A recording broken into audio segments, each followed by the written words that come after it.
আমি যখন ভ্যান থেকে লাফ দিলাম তো ভ্যান এদিকে গেল এবং আমি এদিকে পড়ে যাচ্ছি এবং আমার প্রভাবে ভ্যানটা ওদিকে চলে যাচ্ছে উল্টো দিকে।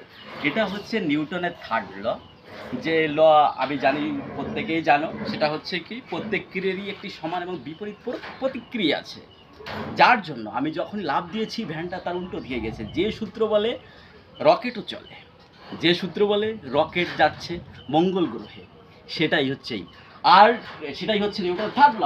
এই যে যে আমি লাফ দিলাম, আমি এখানে যে ভ্যাকচিয়ে পড়লাম, এই ভ্যাকচানোর ফলে যেটা হয় সেটা হচ্ছে কি গ্র্যাভিটি। আর এই গ্র্যাভিটি নিয়ে কথা বলবো এর পরের ভিডিওতে। সবাই ভালো থাকো এবং দেখতে থাকো সায়েন্স প্রবলেম।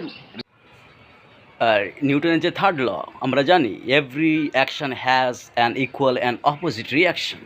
অ্যান্ড সেটার ফলেই ভ্যানটা এদিকে চলে যাচ্ছে এবং আমি তার উল্টো দিকে চলে যাচ্ছি, অথবা আমি যেদিকে যাচ্ছি তার উল্টো দিকে ভ্যান চলছে বা ভ্যান চলে যাচ্ছে। আর যে সূত্র বলে সমগ্র রকেট যায়, যার বলে আমরা মঙ্গল গ্রহে পাড়ি জমানোর চিন্তা করছি, যার জন্য আমরা চাঁদে গিয়েছি এবং ভবিষ্যতে আরও অন্য অন্য গ্রহে যাওয়ার কথা ভাবছি, আর সেটা হচ্ছে নিউটনের থার্ড ল।